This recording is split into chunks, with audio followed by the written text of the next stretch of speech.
agree with Alan Greenspan, we ought to just eliminate the debt ceiling. Oh, absolutely, we do.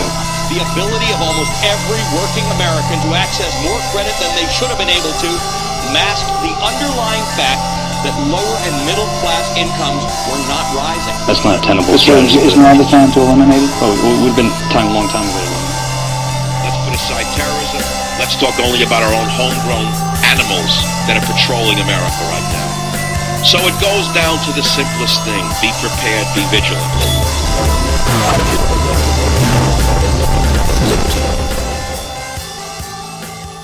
There's a moon out tonight.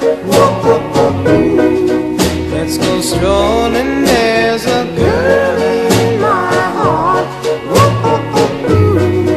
Whose heart I've stolen. There's a moon out tonight. Off into another cruel week. Off into another cruel week after another cruel weekend. What a vicious week. What a vicious time, huh, this world is in. God, it's brutal. It's brutal to see the death. I can't believe all the dying and the killing and the murdering at the hands of one group. At the hands of one group, yet no one wants to make it clear. No one wants to make no one wants to assign the task, right? There's only one man who wants to assign the task in the public eye. And he's been castigated, castrated, whatever you want to call it. I mean, for all his faults and everything, Donald Trump is the only man in a pole position, aside from Newt. I mean, Newt hit it right on the head. As much of a sellout, lackluster guy he is, he did hit it on the head about Sharia law. He said, hey, you can't practice Sharia law. We need to make it illegal in the United States. I think that's a good first step. I think that's a pretty damn good first step after more are dead, more killed over the weekend. We've got a shooting in Florida that took place. We don't know all the details on that yet, but we know the details on Munich. Right? We know what's going on. So, for those who know, they're preparing. They understand what's going on. They're making plans, right? I can tell you right now, you have to understand who your neighbors are and who lives around you. That's step one. I've been hammering the table and banging what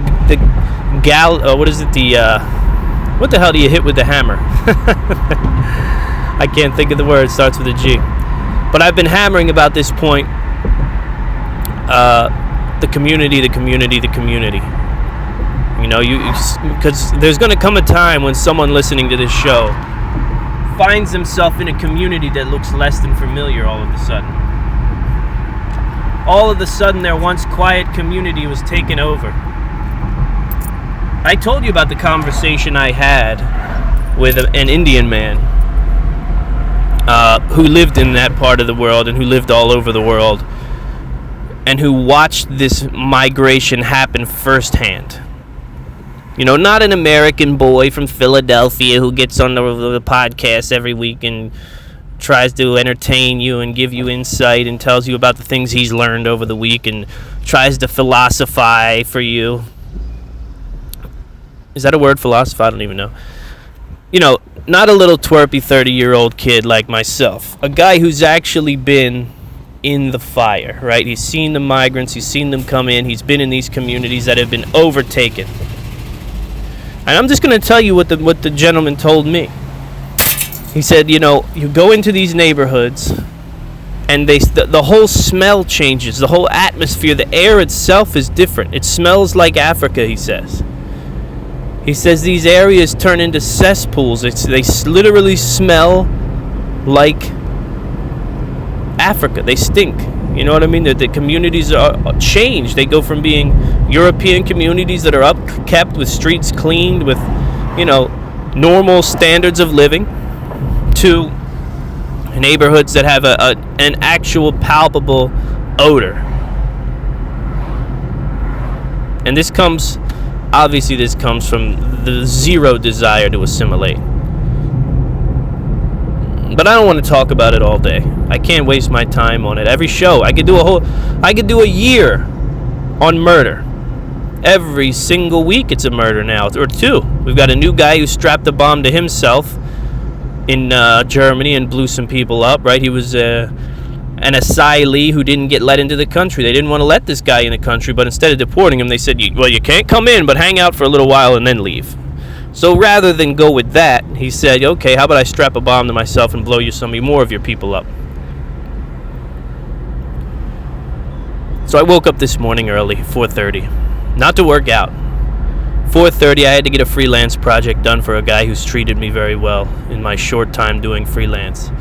And I was knocking it out, and you know what I put on for background? I started putting on the history of Hitler at Munich. And I listened to the history of Neville Chamberlain and how he pretty much created a new way of dealing with dictators, not through letters, but through meeting with them, talking to them. And for all his faults, he did create a really cool system, right? He created a really cool system on diplomacy. Now, of course, he was completely washed over by Hitler, and Hitler told him, yeah, we're never going to have war in Europe. Don't worry your little heart, Neville. Head back to UK and tell everyone with a big smile on your face that we'll never go to war. And then in a few years, we'll be dropping bombs on the UK like you'd never even believe, right? We'll be firebombing you, and it'll be a nightmare.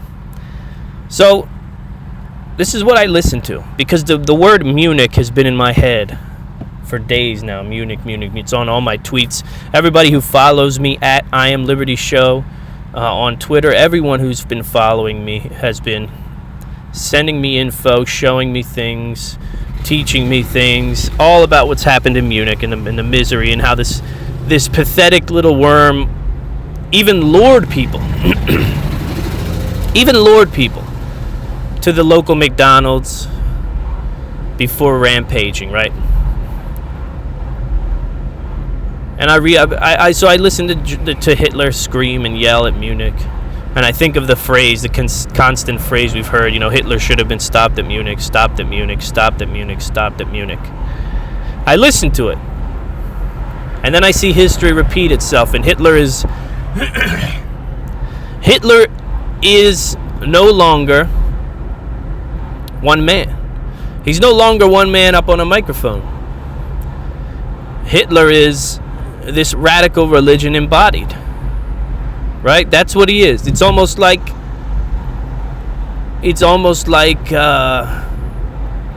forces that have come together to create a new Hitler.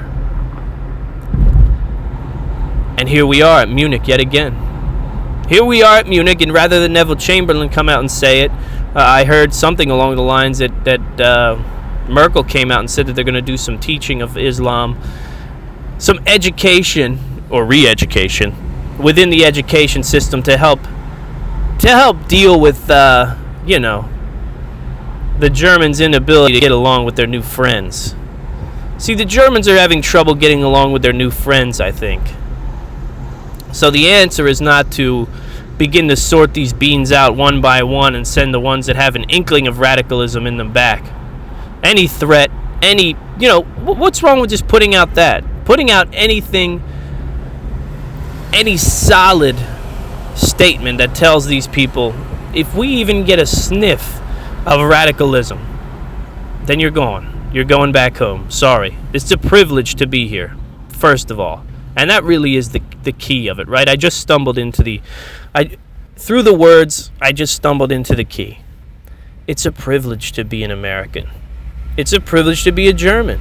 It's a privilege to be a part of a society that is free and prosperous. It's a privilege. It's not a right. It's a privilege to make it to America and make it in America. You got to understand that. So these privileges should be revoked if people are putting others' lives at risk. But I can't drone on about it. We all know what's going on. The best I can tell you is now's the time to prep. Now is the time to prepare. Because we see the bombings in Europe, that's going to happen here. That's going to happen here until some of the nastiest and dirtiest and most terrifying things happen to people of the Muslim faith. Because our government's weakness is going to create it. I've talked about it before. Our government's weakness is going to create a system that's going to root these Muslims out, be it by vigilante or other terrible and mortifying means.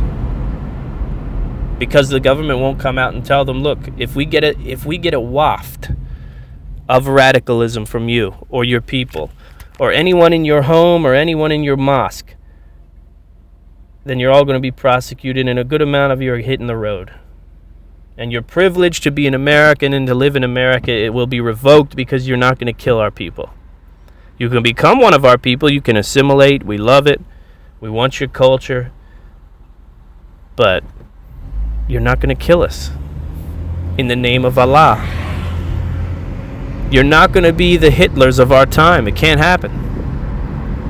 But it is happening. That's the scary thing. The scary thing is that it is happening. And what does America do? What do the Americans do? I'll tell you what I did. It's gotta be a combative balance of life and preparedness. That's it. Right? Yesterday, 100-some degrees in Virginia. I could have sat in and sharpened my knives and worried about the end of the world. Worried myself sick about how we're going to make this thing work in the future. I could have sat around and stewed and wrote books and, the things that I like to do. But instead I said, you know what, I'm going to go to the masses. Because I draw energy like Superman draws energy from the sun. I draw energy from the masses of American families, honestly. Honestly. The way that Superman pulls power from the sun is the way that I pull energy from going out into the world and seeing America at work. That's it. It's my wife's birthday over the weekend, so we took a trip to Water Country, USA. We did the family thing, right? It's 100-some degrees. We played in the water all day. We hung out. We did water slides. Everyone was happy. We had a ball. We ate crappy food. We spent too much money. And we did the things that Americans do. The things that made us the envy of the world, right? We had a good time with our family. Of course, we were all exhausted and dead tired after, but you know what? This morning, I'm revitalized because I'm going over it in my head. And I'm thinking about the children on the shoulders of fathers and mothers. I'm thinking about the hands being held and the kids having a ball and smiling and going down and appreciating what it is to be American. I'm also loving all of the American flag bathing suits and shorts that I see. And there's something to that, right? There's something to those quintessentially American happenings all around the nation, right? And us having the ability and the freedom and the wherewithal to say, I'm going to push the terror of life aside. I'm going to push the misery of day-to-day life aside. And I'm going to go have fun. I'm going to go let loose. And whatever will be, will be. I'm going to go there with a clear head and have a ball. And my family and I are going to have a good time. And it doesn't matter what comes out. It doesn't matter what comes out of it. We're going to have a good... And if we come home and find out that Berlin has been nuked by their new friends, then so be it. So be it. But for this moment, right? For this moment, I'm going to enjoy my wife, my kids, and my family, because we can't live in terror. If we live in terror and hide out in bunkers, then guess what? We've lost already. The battle is finito. And we don't need to be there yet, right? We need to enjoy our life just as much because, again, it refuels us, it revitalizes, it gives us the power that we're going to need to figure this nightmare that we're in out. Right? We're going to need brilliant American minds to figure out how we deal with hordes of people who want us dead. And a government that's afraid to say anything about it. A government that would rather re-educate you than question them under the guise of whatever, fairness, whatever you want to call it. So we're going to talk more about my observations at the water park. Exciting. More about my observations at the water park, because that's what I want to talk about. We're going to talk about the contest at IamLiberty.com. And I also want to talk about Venezuela a little bit. There's a lot of people dying over in Europe, but guess what? Venezuela's an ugly, terrifying example of socialism gone wrong yet again. And I want to talk about that too. All right, it's James Walton with I Am Liberty. We'll be right back.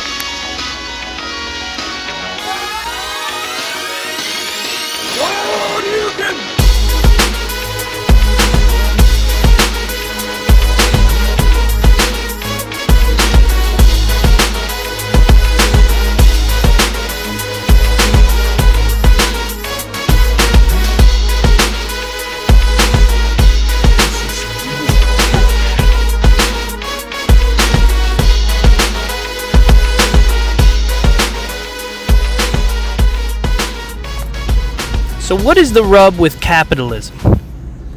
Me and my wife are talking about this on the ride home from maybe one of the most capitalistic things there is, which is a giant overblown water park with giant water events and, flooded with Americans spending $8 for a soda. And I'm talking to my wife, I'm saying, what's the rub on the capital? Why do people hate it so much? Why do people hate success derived through hard work? I can't figure it out. Of course, I can make assumptions. If I wanted to go into the comedic, I could make a bunch of jokes, but it's been a long day of work. You're getting me on the drive home, and naturally on the drive home, I'm going to hit a train at 7:47 at night after having worked over 12 hours. You got to hit a train, and there's not even really a train coming, it doesn't look like. But, yeah, the rub on capitalism is got me thinking lately, because I look at Venezuela. I look at what once was Venezuela, right, with the brilliant Hugo Chavez at the helm, right? Everybody loved him. Who was it? Sean Penn went down there and hang out with him and drink some horchata with him. And I look at a nation. That decides we're going to make price freezes on products, and this TV is only going to cost this much money forever, and it'll be subsidized by the GOVT, and everything will go well. Everyone will be equal, and everyone will be happy. This is the thing. This is the brilliant thing about socialism. Are you ready for this powerful statement? The brilliant thing about socialism is that it does create equality for all. There's no doubt about it. There is no one who can argue that socialism does not create vast, sweeping equality for all involved. When we talk about the common folk, right? And how does it do that? Well, it's very simple. See, everyone is piss poor and starving under socialism. So they're all on the level. We talk about leveling the playing field. And socialism does it very well. That's what they do. They make sure there's no food, right? The water's tainted. And they make sure that the neighbors are at each other's throats over a crumb. And that is the power of the level playing field in socialism. So don't let any mean old right-wing conservative conspiratorial loser tell you different.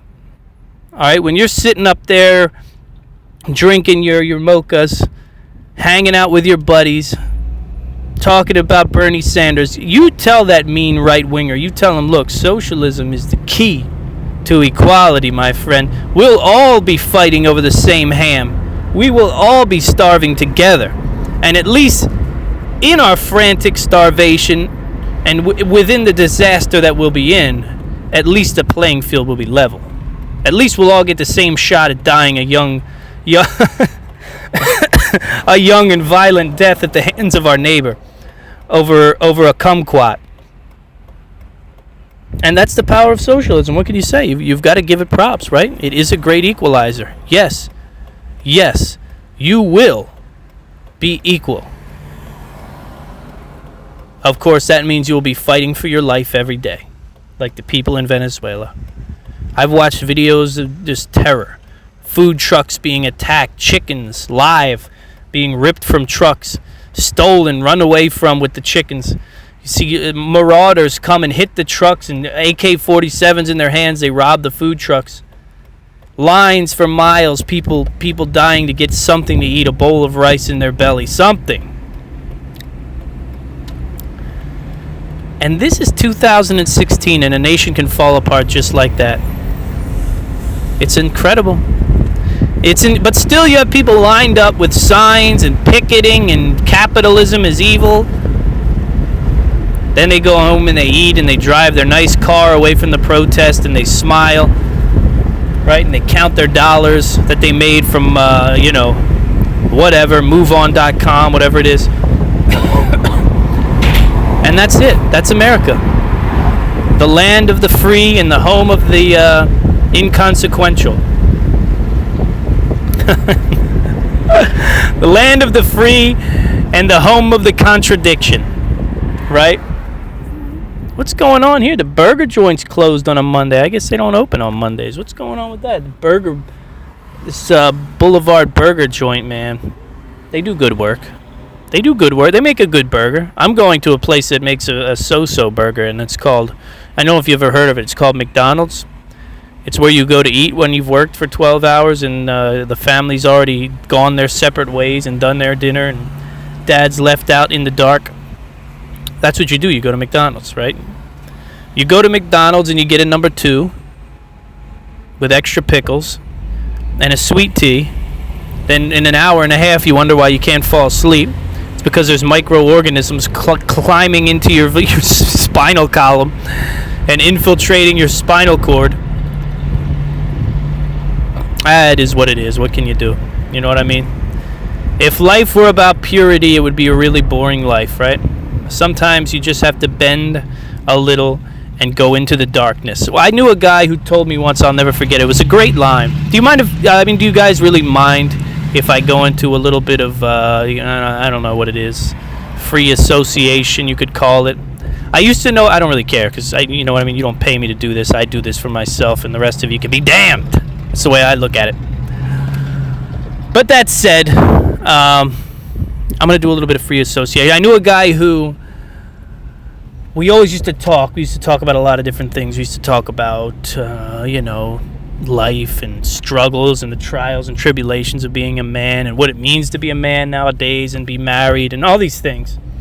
And we used to talk about our demons, right? We used to talk about our wants and our needs and our desires and a man's demons, right? And how they can grip you and get a hold of you. And we talk about them sometimes ad nauseum. And he, you know what he would always say to me? It was always impressive and amazing. He would always say, sometimes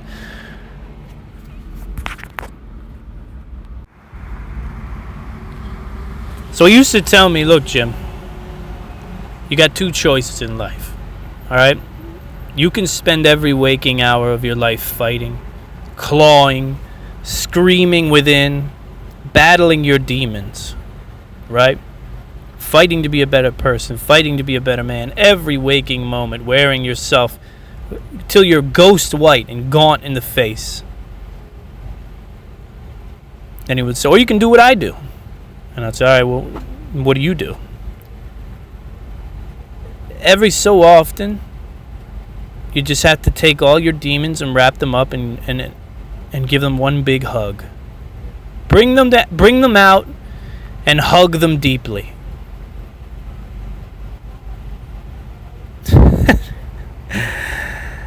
And in a way he's right. In a way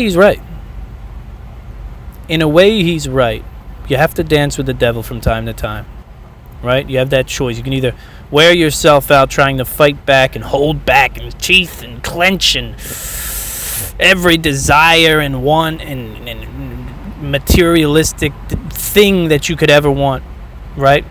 You can fight that. You can fight the desire to drink, the women, the whatever, the drugs, the gambling, the betting, the whatever it is. You can fight that till the death. Not a bad choice, but a tough one. Or you can set aside pockets in your life where, you know what? You just go absolutely insane. You just take a weekend a year and say, you know what? I've saved up this $2,000 and I'm going to buy hookers and cocaine and gamble. I'm sure people do it. And they go back to their lives normal. Would I condone it? I mean, if you're a married man, you need to be faithful to your wife. You got to cut that out. But, hey, barring that, you know what I mean? Sometimes you got to hug it out with your demons. And if you come back a better man, what does that mean? What does that say? Right? What does that say if a man can make love to his demons, right, every so often and become a better man for the rest of the year or for the rest of that span of time? Is it a better man who does that, or is it a better man who goes through life a monster, right? A hardened demon of a man with a grimace on his face perpetually, who yells at his kids, who hates his wife, who sneers at his loved ones, all because every ounce of energy he has is spent fighting his every urge. Who's the bad man and who's the good man? These are one of those things in life. It's one of these choices in life that you have to make as a young man also.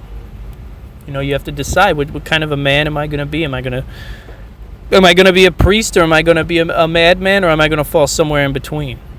And if you're smart and you're lucky, then you choose balance, you fall somewhere in between. I'm not entirely sure where they're getting my burgers from, but it can't be from this McDonald's location, because I paused the podcast and ordered, and it's been about 5-10 minutes, I think, since I ordered. And the car in front of me hasn't even gotten their food. God, we're spoiled, aren't we? Are we the most spoiled human beings there ever were? Ever in the history? Oh, thank you, ma'am. Appreciate it. Starving. Are we, though? Are we the most undeserving and spoiled of all the creatures ever in the known universe? There's no creature running around in this universe like the spoiled American. And it is in this burger. I should have got bacon on it in honor of my friends in Munich. It is in this spoiled state that we live and that we love ourselves and that we can celebrate what it is to be American and tell the terrorists to go fuck themselves, right? It is in a French fry from McDonald's that is salted and fried and delicious. And if you tell me that you don't like McDonald's French fries, then you're out of your mind. Right? You can say what you want. Genetically modify, Jim. So many chemicals in there. Gonna give you cancer. Yeah, probably. Maybe. Maybe not. Maybe I'll outlive you. You can't tell me that you don't like a fry. When I bite into a fry, I taste freedom, damn it. When I bite into a fry, I think of liberty. I don't think of libertarians exactly, no. They're annoying people who bother me. Because they think that they can rewrite the world and the government therein, right? Expunge the government and move on. We need no government.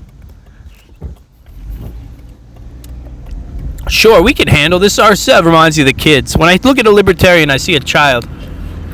I see a house full of like 4 kids. They're like, get the parents out. If we could just get mom and dad out of here, we'd be fine. We could collect bottles and cans, and we'd make our own money. And when one of us got out of line, we'd take care of it. Whenever I see a libertarian, that's what I think of. But when I bite into a McDonald's French fry, I taste real liberty. You know that? I taste real liberty. It's an assault on the radical Muslim to eat a fast food meal. I'll tell you that right now. Why? Because, living well is the best revenge. And that still holds true in this nation today. You want to mock the politicians above you? Live well, eat good, indulge yourself every once in a while. Same thing with the terrorists, right? They want you just holed up in a house somewhere afraid of the world. Don't give them the benefit. Don't even give them the benefit. This world is ours. So I'm going to close the show now, right? We talked about Venezuela. We talked about Munich and the new Hitler. And remember, Hitler should have been stopped at Munich, just like this cascade of nightmares that we're experiencing here. But that said, we talked a little bit about life in general. And now I want to tell you guys, and I know you're afraid, and I know you're busy, and I know you're bored, and I know you're nervous, or whatever it is, but I need you guys to go join the freaking Bug Out Challenge. You have to do this. You have to do the Survive the Bug Out Challenge at IamLibertyShow.com. And I'm not making any money off of it. I'm not going to keep your email address and send you crap that you don't care about. I'm not going to do that, and you should know me by now. I don't do those things. I don't even have a newsletter. But I need your email, and I need you to join the contest, A, because I want you to win something cool, and B, because I want to do it. More importantly, whether or not you want to do it is irrelevant to me. I want to do it. So what is it? What am I talking about, Survive the Bug Out Challenge? I'm talking about September the 2nd, Friday night. I'm sending an email blast out to everyone who joins and takes the challenge on. And it's going to be a scenario. It's going to be a doomsday scenario, and you're going to have to bug out. Friday night into Saturday. And you're going to get this scenario, and it's going to have X amount of miles you have to get away from your house, using only your bug out bag and your vehicle. How far can you get away? Can you hike that far away? Can you drive that far away? What do you need to do? You won't know the scenario until that night. I won't know it because I'm not even going to write it until the night before. And there'll also be a list of challenges, okay? There's going to be some challenges that you have to pull off. You know, you may have to take care of someone in your party. You may have to take care of yourself. You may have to deal with a wound. You may have to deal with an injury. You may have to deal with getting food. You may have to set a trap. You may have to start a fire. You may have to find some potable water and make it potable. I'm not 100% sure yet, but I need you guys to join so we can have some fun, because it's going to be fun. And most importantly, on that night, September the 2nd, I need someone to commit to sending me a scenario. Who's going to send James Walton a scenario and put me to the test? And in the following episode, you can listen to how I failed or how I succeeded, one or the other. So go to IamLibertyShow.com. I'm not trying to sell you anything. I'm not trying to steal your email and sell it to Google. They have it already. I want you to click on the Win tab over there. You'll see it. And join in. Survive the Bug Out Challenge, okay? Just give me your email. I'll send you an email back, and boom. And if you refer me, if you share it on Facebook or whatever, then my new book that I'm writing right now, How to Survive a Mass Shooting, How to Survive an Active Shooter, will be yours for free. All right? So that's it for me, folks. I'll see you live Wednesday night. It's I Am Liberty.